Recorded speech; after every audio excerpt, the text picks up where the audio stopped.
우리는 지난주에 이어서 계속해서 세상을 변화시킬 용기에 대하여서 함께 말씀을 나누고 있습니다. 지난주에는 첫 번째로 다윗에 대한 이야기를 함께 나눴는데, 다윗이 세상의 힘으로 상징되는 이 골리앗을 맞서서 싸울 수 있었던 것은 갑자기 그런 용기가 생긴 것이 아니라, 우리 말씀에서도 함께 보았듯이 들판의 용기라고 말할 수 있는 그 들판 속에서 믿음을 지키면서 하나님께서 나에게 함께 하실 것이다 라는 그 들판에서 사자와 곰을 부둥켜 안으면서 함께 싸우면서 그렇게 훈련을 받은 시간을 통하여서 그런 용기가 생겼고, 그런 용기를 통하여서 이 골리앗이라는 세상의 힘에 상징하는 골리앗에 맞설 수 있는 그런 용기를 가질 수 있었다, 함께 말씀을 나눴습니다. 그런 세상의 힘의 원리, 크고 강한 자가 이긴다는 논리에 앞서서 하나님의 이름으로 나가 쓴 용기가 바로 그런 들판의 믿음에서 생겨난 것이었습니다. 근데 이게 사실 용기라고 하면은 그렇게 다윗처럼 힘있게 어떤 것에도 굴하지 않고 앞으로 나아가는 그런 힘찬 싸움의 그런 모습만 우리가 생각할 수 있겠는데, 이게 용기 아닌가라고 말할 수도 있겠지만, 그런 용기는 그렇게 한 가지로만 정해진 것이 아니에요. 용기는 다양한 모습, 다양한 상황 속에서 나타나는 모습의 모양들이 있습니다. 때로는 다윗처럼 앞으로 나아가서 깊이 힘있게 싸우는 것도 용기일 수 있지만, 때로는 그렇게 나가지 않더라도 그런 자리에서 스스로가 무너지지 않고, 그런 일로 인하여서 내가 흔들리지 않고 버텨내면서 그렇게 하나님의 마음, 우리의 마음들을 지켜내는 것, 이것이 더 깊고 큰 용기일 수도 있겠다라는 생각을 해봅니다. 이런 상황에서도 용기일 수 있겠지만, 또 내가 마음을 지켜내는 것도 용기라는 것이죠. 세상이 나를 흔들고 환경이 이제는 타협해라, 이제 이 정도면 되지 않겠냐 하면서 그렇게 세상의 어떤 상황들이 나를 강요하고, 또 신앙을 내려놓고 그냥 좀 평범하게 살아가는 그런 현실, 그런 것이 좀 편해 보이는 거 아니겠냐라고 말하는 그런 상황 속에서도, 또 아무도 알아주지 않는 그런 상황 속에서 하나님을 향한 믿음을 지켜내는 것, 그것이 위대한 용기 아닐까 싶습니다. 오늘 우리에게 또 함께 주신 말씀을 통해서 우리가 만나는 다니엘이 바로 그런 세상과 상황 속에서 이제 좀 타협하고 세상 속에서 살아라고 말할 수 있는 그런 상황에서도 끝까지 믿음을 지켜낸 용기를 가진 사람이 바로 이 다니엘이었습니다. 다니엘은 주전 605년, 606년이라고도 할 수 있는데, 605년에 바벨론의 느부갓네살 왕이 남유다, 다니엘이 살고 있는 그 남유다를 첫 번째로 침공하는 상황 속에서 그들을 왕족들과 귀족들을 잡아가서 바벨론의 포로로, 그래서 이들을 변화시켜 가지고 다시 자기의 나라를 다스리는 사람들로 하기 위해서 이렇게 잡아가는 그 포로 중에 한 명이었었습니다. 그는 바벨론에서 그렇게 포로로 잡혀간 후 20년이 지난 주전 586년 정도 되었을 때, 그 바벨론에서 포로 잡힌 상황 속에서 자기의 나라 남유다가 무너지는 것도 보았고, 또 성전도 무너진다는 그 소식도 들었고, 그렇게 하나님의 백성이라는 그 나름대로의 큰 자존심, 또 큰 힘을 다 무너져 버리는 그런 상황 속에서 살게 되었을 때가 있었습니다. 이름도 다니엘이라는 이름에서 벨드사살이라는 이름으로 바뀌고, 그러니까 히브리식 이름에서 이제는 바벨론식의 이름 벨드사살이라는 이름도 바뀌고, 또 이름만 바뀐 것이 아니라 그에 따라 언어도 바꿔야 되는 것이고, 또 배우는 것도, 여러 가지 모든 환경들이 다 바뀌는 상황을 맞이했습니다. 누가 보아도 이제는 과거에 자기의 살았던 그런 형식과 또 습관과 또 여러 가지 삶의 형태들이 아닌, 이제 세상의 그런 시대와 상황 속에 맞춰서, 이곳에 맞춰서, 그러니까 바벨론이라는 곳에 맞춰서 그것을 따라가고 순응하고 살아도 아무도 몰아가지 않는, 그렇게 탓하지 않는, 그래서 그렇게 다사다난한 인생을 살게 되었습니다. 그런데 놀라운 것은 오늘 말씀에서도 우리 함께 볼 수 있는 것처럼 이 다니엘은 나라가 무너졌지만 다니엘은 결코 무너지지 않았다는 것입니다. 성경에서 이 다니엘이 함께한 나라와 왕들을 한번 이렇게 소개하는 내용들이 좀 있는데 거기 보면은 자기가 살았던 남유다에서 요아김 시대에 살았기 때문에 또 얼마 지나지 않아 바벨론의 느부갓네살 왕과 함께 정치를 같이 하면서 살았고요. 또 메대 사람인 다리오 왕 때 또 다니엘은 그렇게 정치를 하면서 살았고 바사, 페르시아라고 말할 수 있는 이 고레스 왕 때도 이렇게 함께 했습니다. 그러니까 네 나라, 네 왕을 섬기는 사람이었던 것이죠. 왕이 바뀌고 나라가 바뀌고 그렇게 70년이라는 한 2, 30년가 세대라면은 한 두 번, 세 번 세대가 바뀌는 그런 가운데서도 그렇게 상황과 시대가 많이 바뀌었는데도 다니엘은 그 안에 있는 믿음은 단 한 번도 바뀌지 않았다라는 것입니다. 바벨론도 그를 바꾸지 못했고 이 메대라는 나라도 그를 흔들지 못했고 이 바사라는 엄청난 큰 제국도 그를 무너뜨리지 못했습니다. 어쩌면은 성경 전체에서 통틀어서 그 66권에 나오는 많은 사람들 중에 이렇게 혼란한 세대, 한 번 나라가 바뀌어도 모든 것이 바뀌고 혼란한 상황인데 네 번의 나라를 거치면서 네 번의 왕들을 만나면서 가장 혼란하고 가장 어려운 시대를 살았던 다니엘이지만 그의 영혼은 끝까지 하나님을 향하여서 서 있었다라는 말씀입니다. 오늘 제목이 뭐예요?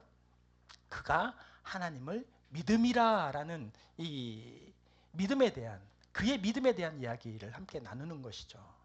그 말씀이 오늘 본문 23절에 나오는데 우리 같이 한번 읽어보겠습니다. 왕이 심히 기뻐서 명하여 다니엘을 굴에서 올리라 하매 그들이 다니엘을 굴에서 올린지 그의 몸이 조금도 상하지 아니하였으니 이는 그가 자기의 하나님을 믿음이었더라. 아멘. 모함으로 인하여서 결국 다니엘은 사자굴에 던져졌습니다. 그런데 거기서 살아났어요. 여러분들이 잘 알고 있듯이 살아났는데 그 이유가 왕이 그를 사랑하고 예뻐해서 살아난 것도 아니고 엄청난 탁월한 정치 능력만이 그를 살린 이유가 아니고 또 경험과 지혜만이 아니고 오늘 말씀을 통해서 하나님께서는 그가 살아난 이유에 대해서 정확하게 말씀해 주시는데 이는 그가 자기의 하나님을 믿음이었더라. 아멘. 그가 하나님을 믿었기 때문에 그런 위험과 문제 속에서 살아날 수 있었다라는 것입니다. 마음을 지켜낼 수 있었다라는 것이요. 하나님을 믿었기 때문에. 오늘 말씀을 통하여서 그러면 우리는 이 다니엘을 보면서 도대체 끝까지 지켜낼 수 있는 그런 용기는 어디서 나오는 것인가? 그렇게 불안하고 흔들리고 또 어려운 나라가 바뀌고 세상이 뒤집어지는 그것이 한 번도 아니고 두 번도 아니고 세 번, 네 번 이렇게 바뀌는 혼란한 상황 속에서 어떻게 세상 속에서 그냥 흐르듯이 살지 않고 마음을 지켜내면서 믿음을 지켜낼 용기가 있었는가? 다니엘이 어떤 사람이었기 때문에 어떤 마음가짐을 가졌기 때문에 그럴 수 있었을까? 그리고 또 그렇게 살았던 다니엘에게 주신 하나님의 은혜는 무엇일까? 오늘 말씀을 통하여서 다시 한번 깊이 깨닫는 귀한 시간 되기를 소망합니다. 그렇게 버티고 끝까지 지켜내는 용기에 대해서 우리 함께 말씀을 나눌 건데 첫 번째로 어떠한 문제 속에서도 하나님께로 뜻을 정하는 결단이 우리에게 있어야 된다라고 말씀해 주시는 것입니다. 다니엘의 사자의 사자 다니엘이 빠진 그 사자굴의 위험은 뭐 갑자기 만들어진 것이 아니었었어요.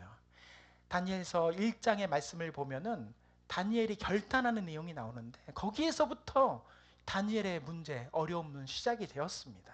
오늘 다니엘 1장 8절 말씀 우리 다 같이 한번 읽어보겠습니다. 다니엘은 뜻을 정하여 왕의 음식과 그가 마시는 포도주로 자기를 더럽히지 아니하리라 하고 자기를 더럽히지 아니하도록 환관장에게 구하니. 아멘. 이 바벨론의 포로로 끌려온 다니엘은 그의 삶의 전체가 바뀌었지만 한 가지 포기하지 않았던 마음가짐이 있었는데, 그것이 바로 내가 하나님 앞에서 내가 누구인지 잊어버리지 않겠다라는 그런 결단의 마음이 있었던 거예요. 나는 내가 누구인지를 절대 어떤 상황이 오더라도 잊지 않겠다. 그런 마음가짐이 있었다라는 말씀이에요. 이 왕의 음식이라고 말하는 것은 이 엄청 진수성찬 아니겠겠어요? 근데 이 음식이라는 것이 우상 숭배에서 사용된 음식이었을 수도 있고, 또 이 다니엘이 믿었던 하나님의 말씀, 그 율법에 맞지 않는 음식들도 있었을 것이고, 또 정체성을 혼란을 주는 그런 음식과 자세와 여러 가지 환경들이 분명히 있었다라는 것이 바로 이 왕의 음식으로 대표되는 의미인 것인데, 그런 왕의 음식을 먹는다라는 것은 이제 나는 다 포기하고 바벨론 사람이 되겠다.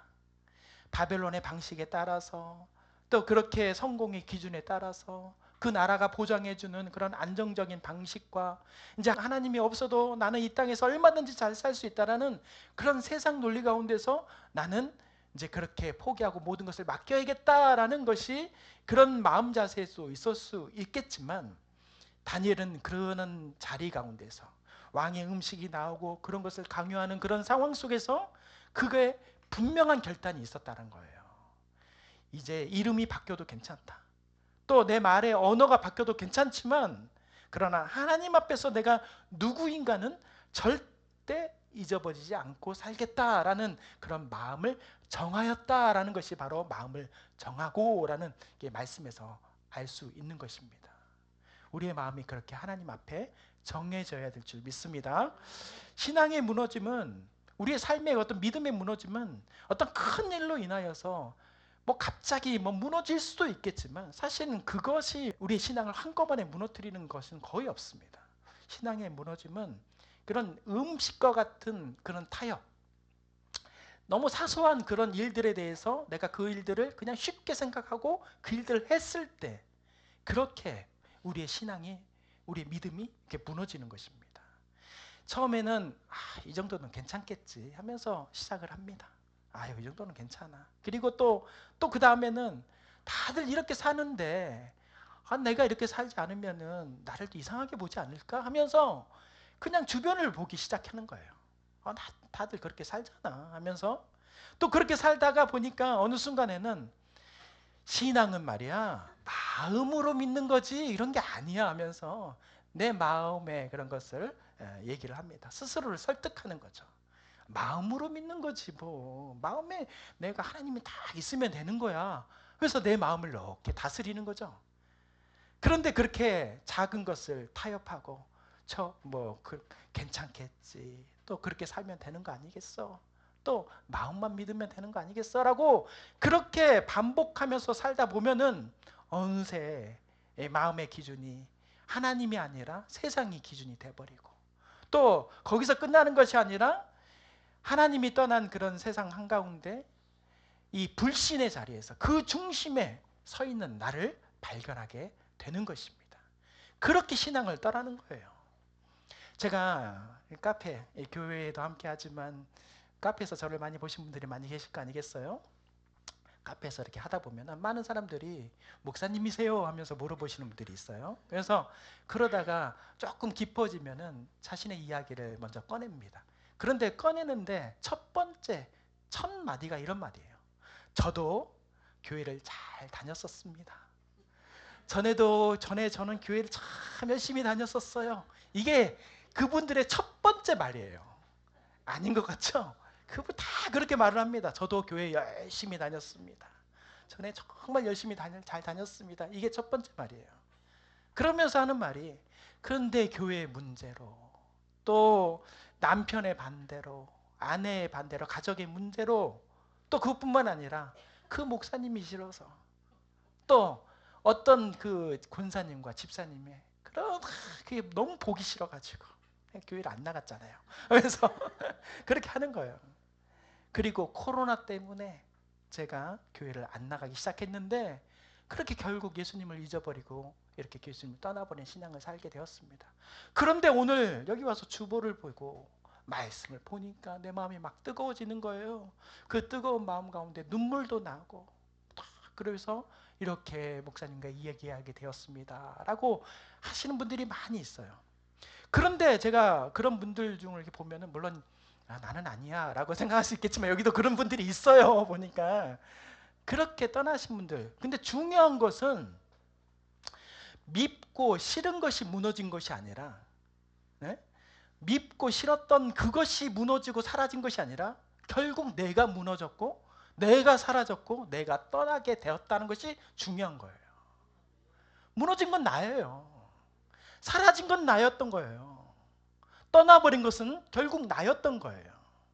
하나님께서 오늘 우리에게 그런 걸 말씀해 주시는 것입니다. 그냥 이런저런 이유로 떠났지만 지금 나는 교회도 신앙도 믿음도 다 사라졌다는 고백이 우리의 고백이 될 수도 있는 것입니다. 그런 분을 향해서 하나님께서는 오늘 로마서 12장 2절 말씀을 통하여서 이렇게 말씀해 주십니다. 우리 같이 한번 읽어보겠습니다. 너희는 이 세대를 본받지 말고 오직 마음을 새롭게 함으로 변화를 받아 하나님의 선하시고 기뻐하시고 온전한 뜻이 무엇인지 분별하도록 하라. 아멘. 여기서 제일 처음에 중요한 말씀, 너희는 이 세대를 본받지 말라. 하나님께서 명령으로 말씀해 주신, 사도 바울을 통하여서 우리에게 아주 강력하게 말씀해 주시는 거, 본받지 말아라, 따라하지 말아라, 그거 생각하지 말아라. 그런 환경 가운데 너희 가운데 그런 것을 내어버려 두지 말아라. 본받지 말아라, 그 말씀이 그 말씀인 거예요. 이 말씀을 우리가 기억해야 되는 거예요. 상황이 그렇게 하더라도 그것을 따라가지 말아라, 마음 쓰지 말아라. 너에게는 믿음이 있다라는 거예요. 세상을 변화시키는 용기의 사람은 가장 먼저 자기 스스로가 세상에 의해서 변형되지 않아야 됩니다. 변형되지 않는 마음을 잘 지켜낼 수 있어야 되는, 그것부터 시작이 되는 거예요. 세상이 이렇게 흔들리고 저렇게 흔들리고, 상황이 이렇게 흔들리고 저렇게 흔들리고, 그 사람의 말 한마디에 이렇게 휘둘리고 저렇게 휘둘린다 그러면은 그런 용기가 있을 수가 없는 것이죠. 오늘 용기에 대한 얘기를 할 때 그 작은 것에 흔들리지 말아라고 오늘 우리에게 하나님께서 말씀해 주시는 거예요. 다니엘이 그 바벨론의 항복판에서 하나님의 사람으로 설 수 있었던 것은 바벨론이 나를 바꾸고 무너뜨리고 이렇게 사라지게 내어버려 주지 않았기 때문입니다. 바벨론을 이겨낸 것이죠. 다니엘은 그렇다고 해서 바벨론이라는 그 세상을 등지고 떠났던 사람이 아니에요. 오늘 아까도 말씀 보셨듯이 바벨론의 제국에서도 일을 했고, 메데라는 제국에서도 일을 했고, 바사라는 제국에서도 그 정치 한복판에서 여러 가지 행정가로 살았습니다. 그러나 세상 속에서 그렇게 힘있게 깊이 있게 살았지만 그는 세상에 속한 사람이 아니었다라고 하나님께서 말씀해 주시는 거예요. 오늘 우리도 마찬가지입니다. 우리 예배를 속에서 이렇게 살지만 이제 가정으로 돌아가고 직장으로 돌아가고 여러분의 환경 속에 돌아가게 되는 것이죠. 하나하나들이 다 바벨론이에요. 나를 이렇게 이겨내려고 하고, 나를 이렇게 삼키려고 하고, 나를 이렇게 무너뜨리려고 하는 바벨론이 내 가정에도 있고요, 직장에도 있고, 어쩌면은 우리의 공동체의 여러 가지 상황 속에서 다 있습니다. 그러나 하나님께서는 오늘 말씀 가운데서 그 바벨론의 속에서도 하나님의 방식대로 살 것인가, 아니면 세상의 바벨론의 방식대로 살 것인가, 오늘 우리에게 말씀해 주시는 것입니다. 우리의 선택의 순간이 늘 우리 앞에 있습니다. 하나님을 선택하시는 저와 우리가 되시기를 소망합니다. 다니엘이 보여준 이 사자굴의 승리, 결국은 승리를 했지만 그 승리의 그 용기는 그 순간적으로 나오는 게 아니에요. 오늘 말씀 속에서도 다니엘이 뜻을 정하여라는 그 말씀 속에서도 우리가 알 수 있듯이 항상 하나님의 백성이다라는 그 정체성, 나는 하나님의 율법, 우리라고 말하면 말씀에 따라서 나는 살아야 되겠다. 이런 환경 가운데서도, 이런 상황 속에서도 하나님은 이렇게 나에게 말씀하셨지, 하나님께서는 이것을 사랑하라고 말씀하셨지, 나를 먼저 살피라고 말씀하셨지, 이런 것을 기억하면서 사는 거예요. 그게 마음을 정하고요. 그렇게 살다 보면은, 그렇게 굳은 마음과 결단의 마음으로 살다 보면은 어떤 환경이 나에게, 어떤 문제가 나에게 올지라도 하나님 앞에서 뜻을 정함으로 인하여서 다 이겨내는 하나님의 사람들 다 되는 줄 믿습니다. 그러한 결단이 우리에게 지금 필요한 것입니다. 자, 두 번째로 우리가 이 믿음의 용기, 하나님 앞에서 사는 사람, 그렇게 믿음의 용기로 사는 사람은 세상에서도 흠이 없어야 합니다.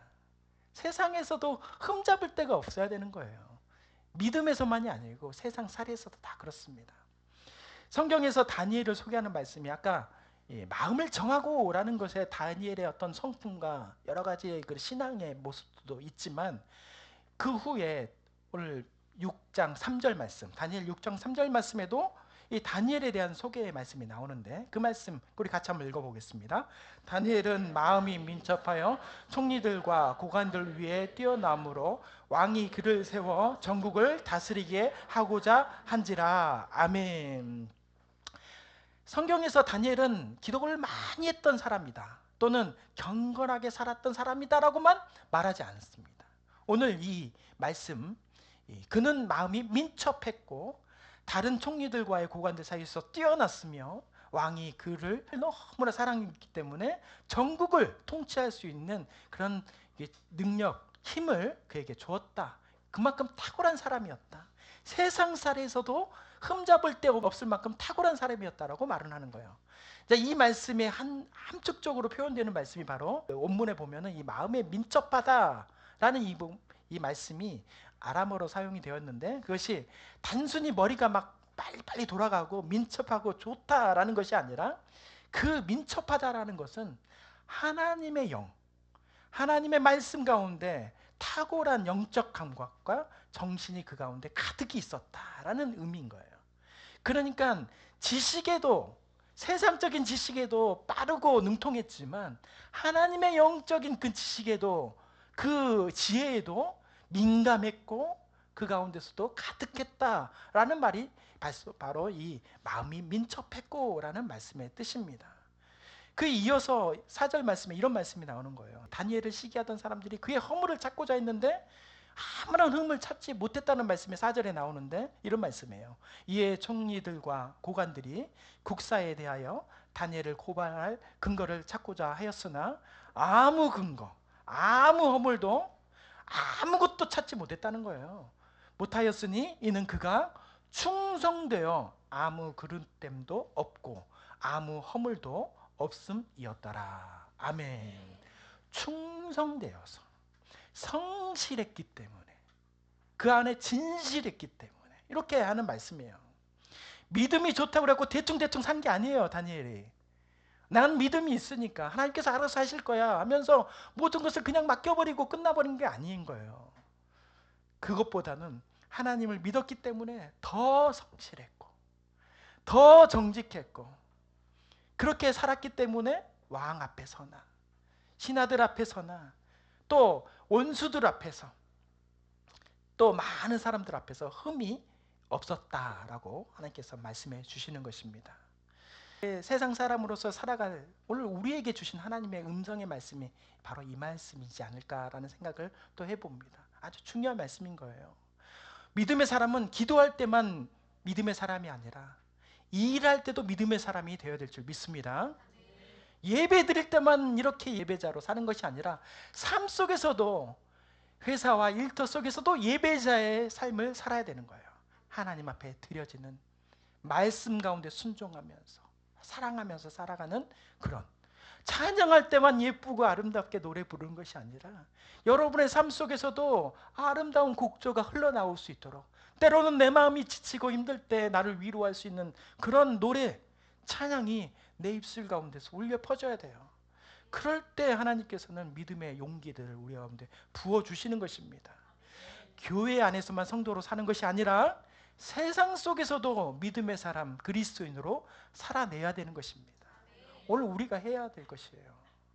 그래서 골로새서 3장 23절 말씀에 이런 말씀이 나옵니다. 같이 한번 읽어보겠습니다. 무슨 일을 하든지 마음을 다하여 주께 하듯 하고 사람에게 하듯 하지 말라. 아멘. 하나님께 예수님 앞에 주께 하듯 하라. 어떤 일이든지 이제 그러다 보면은 모든 삶을 자해해서 하나님을 의식하고 살다 보면은 우리의 모든 삶이 풍성해지고 용기가 생기고 모든 것을 다 해낼 수 있다라는 말씀이에요. 예수님께서도 마태복음 5장 16절 말씀에 이렇게 말씀하십니다. 이같이 너희 빛이 사람 앞에 비치게 하여 그들로 너희 착한 행실을 보고 하늘에 계신 너희 아버지께 영광을 돌리게 하라. 아멘. 빛이 소리가 납니까? 빛은 소리가 안 나요. 그런데 빛은 어디에서? 어둠 속에서 그의 존재가 나타납니다. 문제 속에서 빛은 바래지고 그것으로 인하여서 환하게 밝혀지는 거예요. 향기는 어떻습니까? 그 존재를 느낄 수가 있어요? 그런데 향기는 가까이 가보면 알 수가 있어요. 그 향기가 납니다. 함께 지내다 보면 금세 그 향기가 나는 것이죠. 다니엘이 바로 그랬던 것입니다. 다니엘이 이 땅에서, 그러니까 바벨론, 메대, 바사, 그러니까 페르시아에서 살아가는 내내 세월은 1년만이 아니고 2년만이 아니고 70년의 세월이 훨씬 지났음에도 그들의 눈에는 뭘로 보이냐면 포로로 보였어요. 포로로. 그들의 눈에는 이방인으로 보였던 것입니다. 그래서 그런 사람들이, 다니엘이 잘 되고 그 다니엘의 그 주변 사람들이 막 하는 것을 시기했던 거예요. 모든 사람들에게는 다니엘이 미움의 대상이었어요. 그런 상황에서 다니엘은 빛과 향기의 사람이었기 때문에 그의 모습은 언제나 생활 속에서 드러날 수밖에 없었고 빛을 발할 수밖에 없었고 환할 수밖에 없었던 거죠. 향기는 그렇게 아름다울 수가 없는 거예요. 함께 있고 싶고 곁에 있고 싶고 있으면 행복해지고 그런 빛과 향기의 사람이 되시길 바랍니다. 다니엘이 바로 그런 사람이었던 거예요. 이런 용기들은 나는 이렇게 저렇게 믿습니다 말하고 하는 그런 말에서만 나오는 게 아니에요. 그런 그런 삶의 태도에서 나오는 것입니다. 믿는 사람은 더 정직해지고 믿는 사람은 더 성실할 뿐만 아니라 더 따뜻해야 되고요. 아멘 하시기 바라요. 따뜻한 마음을 가져야 돼요. 오래 참아야 됩니다.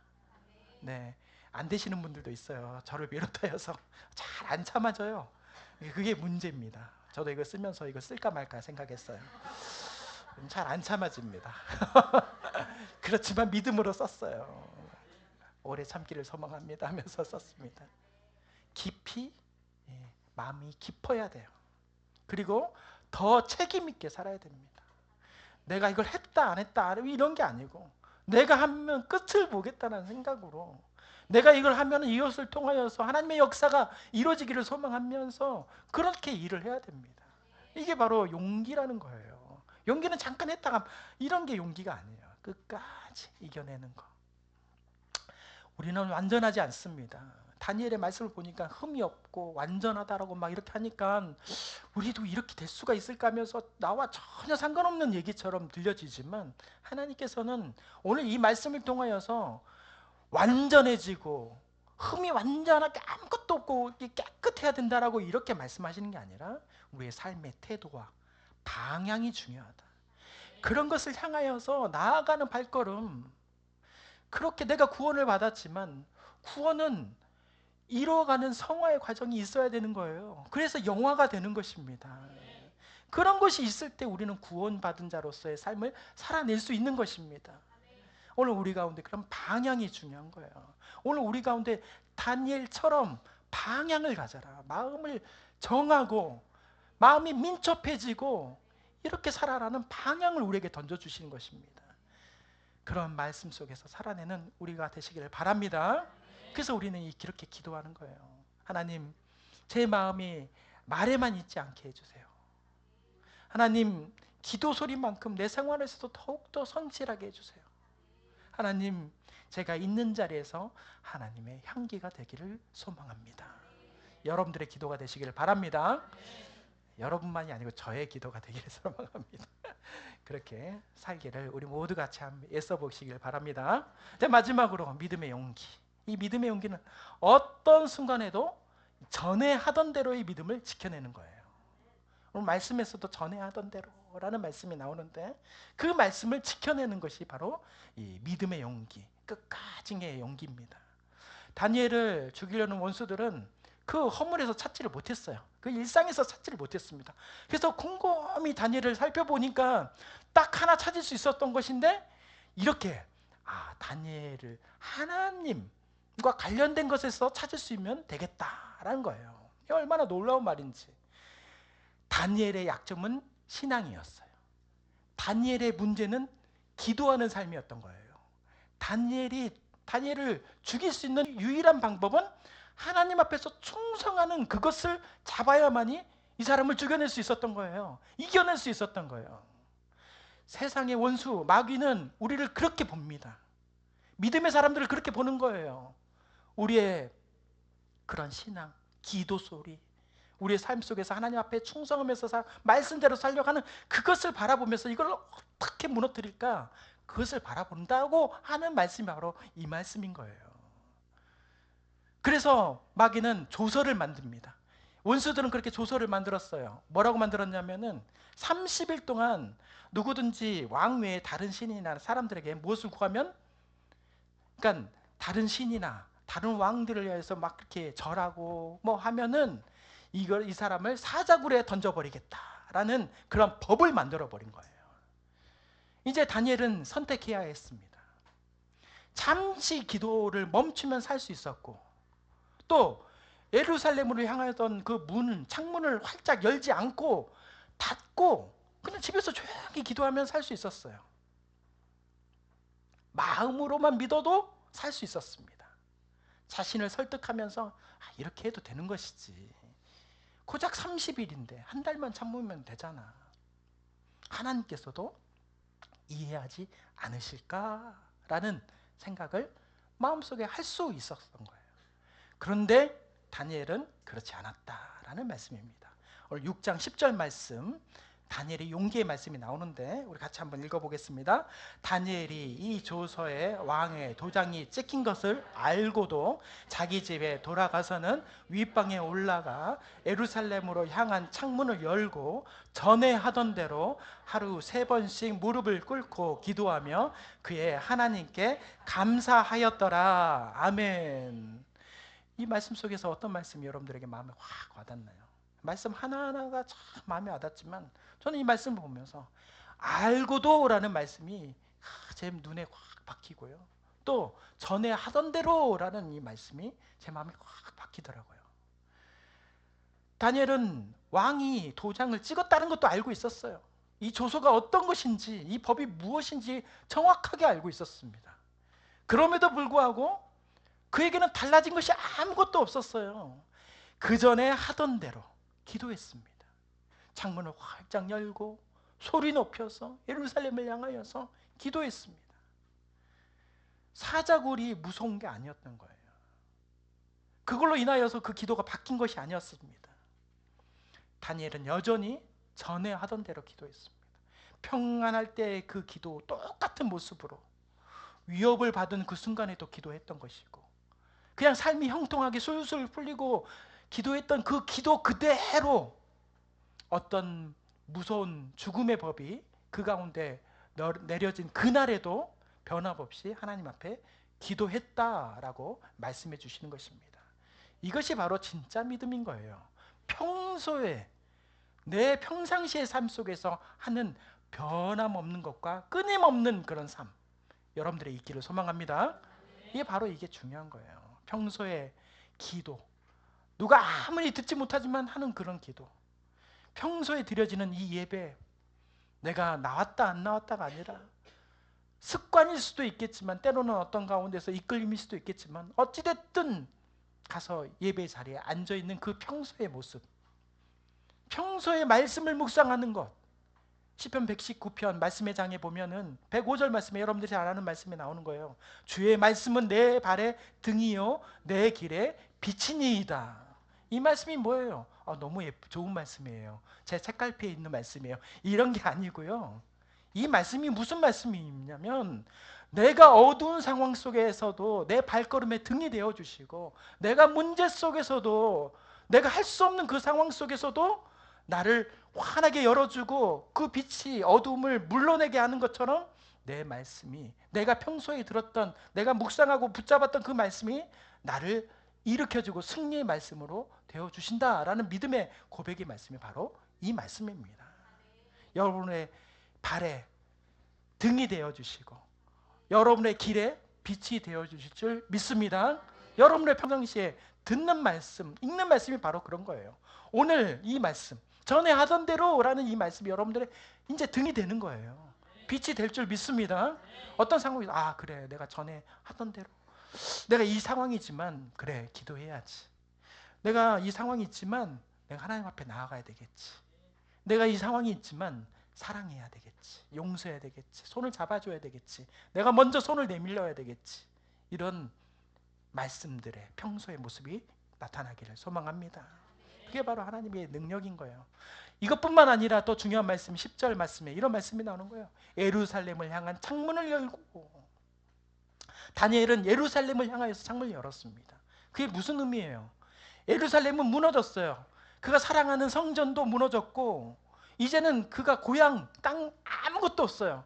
그러나 그 모습 속에서는 현실만 바라보는 것이 아니라 그 현실을 뛰어넘는 하나님의 역사, 약속, 하나님께서는 우리에게 이렇게 약속하셨지, 예레미야 선지자를 통하여서 우리를 회복하시겠다고 말씀하셨지, 이런 말씀을 기억하는 거예요. 우리는 반드시 돌아갈 거야 라고 생각하면서 날마다 하루에 3번씩 할 수 있는 대로, 이 3번이라는 것이 정말 하루 3번인 것이 아니고 순간마다, 상황마다, 그의 습관마다 하나님을 향하여서 예루살렘을 열고 그들을 위하여서 기도했다라는 것이에요. 약속을 붙잡고 기도했다라는 의미인 것입니다. 모든 문제가 해결돼서 모든 상황들이 다 되어서 이런 것이 아니에요. 그 다음에 이어지는 말씀이 그의 하나님께 감사하였더라 라는 말씀도 나오는데, 이 모든 말씀들이 문제가 다 해결돼 가지고 이제 다 좋아져 가지고 했다라는 것이 아니고, 그런 문제 속에서 역사하시는 하나님, 여전히 나의 하나님이시기 때문에 내가 감사하고 한 창문을 열어 기도했다라는 것입니다. 우리 모두가 그렇게 되기를 바랍니다. 어떤 상황이 안 될지라도, 어려운 상황이 있을지라도 우리는 그렇게 기도하고 상황을 뛰어넘는 주님만을 바라보면서 나아가는 우리 모두가 되시길 바랍니다. 그래서 하박국 3장 17절 18절 우리 같이, 아주 중요한 말씀이, 같이 한번 읽어볼게요. 비록 무화과 나무가 무성하지 못하며 포도나무에 열매가 없으며 감람나무에 소출이 없으며 밭에 먹을 것이 없으며 우리의 양이 없으며 외양간에 소가 없을지라도 나는 여호와의 말마 즐거워하며 나의 구원의 하나님으로 말미암아 기뻐하리로다. 아멘. 문제는 점점 커져요. 문제는 점점 막 커집니다. 상황은 점점 어려워져요. 이것도 없고 저것도 없고 저것도 없고 이것도 없고 다 없어요. 없다는 것이 천지예요. 그런데 이 하박국 선지자의 고백처럼 나는 여호와로 말미암아 즐거워하며 나의 구원의 하나님으로 말미암아 지금 나는 기뻐하고 있습니다 라고 하는 고백이 여러분들의 고백이 되길 바랍니다. 저의 고백이 되기도 소망해요. 저도 이 환경을 바라보면서 이것도 없는 것 같고 저것도 없는 것 같고, 왜 오늘은 장사가 안 되는 것 같고 내일은 일이 이래요. 네? 목사가 그런 생각을 합니다. 너무너무 답답해요. 안 될 때가 있어요. 사람들이 올 때가 됐는데 이런 그래서 하나님, 제가 이런 생각할 때가 맞나요? 이런 생각을 합니다. 제 마음이 무너지는 순간이에요. 솔직히 제 마음이 너무너무 괴로워지는 순간이에요. 사람이 없어서가 아니라 그런 생각을 하고 있다라는 제 마음이 너무 부끄러울 때가 있어요.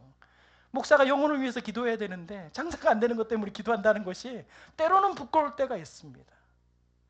그런데 제 마음의 중심 속에서 하나님께서는 저에게 말씀해 주시는 거예요. 네 마음의 중심에는 그게 아니잖아. 저의 마음 가운데 다시, 그렇죠 하나님, 저는 이곳에 제가 하나님의 복음을 들고 그 십자가를 이렇게 내놓고 함께 예배할 수 있음이 너무 행복합니다. 너무 즐겁습니다. 이런 마음이 저의 가운데서 회복이 되는 거예요. 다니엘은 사자굴에 던져졌습니다. 안 던져진 게 아니에요. 사자굴에 여전히 사자굴이 있었고 그 마음속에, 그 모습 속에, 그의 인생 속에 사자굴이 있었습니다. 그 무서움이 있었습니다. 하나님을 믿는 사람도 고난이 있습니다. 기도하는 사람에도 억울한 것이 있어요. 하나님께로 뜻을 정한 사람도 밀려오는 문제의 밤 속에서 눈물을 흘릴 때가 있습니다. 괴로움 속에 있습니다. 다니엘이라고 사자굴이 사라진 게 아니에요. 그곳에 들어갔어요. 근데 중요한 것은 오늘 본문 22절 말씀 가운데 나오는데 문제 속에 혼자 있지 않았다는 거예요. 같이 한번 읽어보겠습니다. 나의 하나님이 이미 그의 천사를 보내어 사자들의 입을 봉하였으므로. 아멘. 하나님이 함께 하셨다는 거예요. 그 문제 속에서 나는 여전히 사자굴이 있고 내 가운데 문제가 있고 답답한 상황이 있지만 나 혼자 있게 되어버리지 않으시고 하나님이 함께 하신다. 이게 놀라운 말씀인 거예요. 그런 이야기. 다니엘은 또 여기서 끝나지 않아요. 이야기가. 오늘 본문 마지막 말씀 28절 말씀 같이 한번 읽어보겠습니다. 이 다니엘이 다리오 왕의 시대와 바사 사람 고레스 왕의 시대에 형통하였더라. 아멘. 하나님께서 주시는 선물입니다. 하나님께서 주시는 은혜가 바로 형통입니다. 하나님께서 그렇게 다니엘을 마음을 정하고 민첩하게 세상을 향하여서 흠없게 살았더니 이렇게 형통한 은혜를 줬다. 그 복잡하고 괴로운 상황 속에서 한 번 바뀐 것도 아니고 4번씩이나 바뀌는 그런, 정말 우리는 상상도 안 돼요. 우리는 일제시대를 경험했잖아요. 한 번 바뀌는 상황 속에서도 얼마나 많은 아픔이 있습니까? 그런데 한 번 바뀌고 2번 바뀌고 3번 바뀌고 4번 바뀌는 그런 상황 속에서도 그를 형통하게 역사하셨다. 이게 하나님의 은혜인 거예요.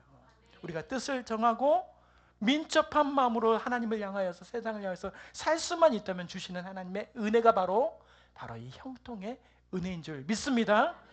여기서 또 끝나지 않아요. 다니엘에게만 주는 형통만 있었으면 얼마나 그렇겠어요. 근데 하나님의 역사는 성경 66권에 쫙 나옵니다. 이 말씀이 어디로 이어지냐? 에스라 1장 1절부터 쭉 말씀이 이어지는 거예요. 어떻게 이어지냐? 제가 같이 한번 읽어보겠습니다. 바사왕 고레스 원년에 여호와께서 에레미야의 입을 통하여 하신 말씀을 이루게 하시려고 바사왕 고레스의 마음을 감동시키심에 그가 온 나라에 공포도 하고 조소도 내려 이르되, 바사왕 고레스는 말하노니 하늘의 하나님 여호와께서 세상 모든 나라를 내게 주셨고 나에게 명령하사 유다 예루살렘의 성전을 건축하라 하셨나니. 아멘. 하나님의 역사는 한 사람에게만 미치는 것이 아니고 그 사람을 통하여서 그 사람의 주변, 고레스 왕의, 여기 정확하게 나와 있지는 않지만 이 말씀을 통해서 우리가 느낄 수 있는 것은 다니엘이 그와 함께 있었기 때문에, 고레스 왕과 함께 있었기 때문에 그의 마음을 감동시키셔서, 하나님을 믿지 않는 사람이었지만 고레스 왕의 그 마음을 감동시켜서 하나님이 정말 하나님이시구나 라고 믿고 그것의 말씀에 따라서 여호와 하나님을 섬길 수 있는 예루살렘의 성전을 건축하게 만드셨다라는 그 역사까지 이어진 거죠. 사람들을 보내고 포로의 귀환을 1차, 2차, 3차를 거쳐서 하게 하시고 그로 인하여서 하나님의 성전과 성벽을 건축하게 하시고 다시 이스라엘을 새롭게 하는 그런 놀라운 역사, 다니엘로부터 시작이 됐다라고 말을 할 수가 있는 거예요. 다니엘을 통하여서 하나님께서는 그를 통하여서 그의 주변을 감동시키셔서 이런 놀라운 일들을 하셨다. 오늘 이 말씀을 보면서 우리는 무엇인가? 믿음의 용기는 우리 가운데 새 길을 열어주십니다. 하나님께서는 우리 가운데 새 길을 여십니다. 이전 것과는 전혀 비교할 수 없는 길입니다. 여러분들 눈만 잘 보시면 되는 거예요. 내 눈만 이전의 것만 바라보면 다 그것만 보입니다.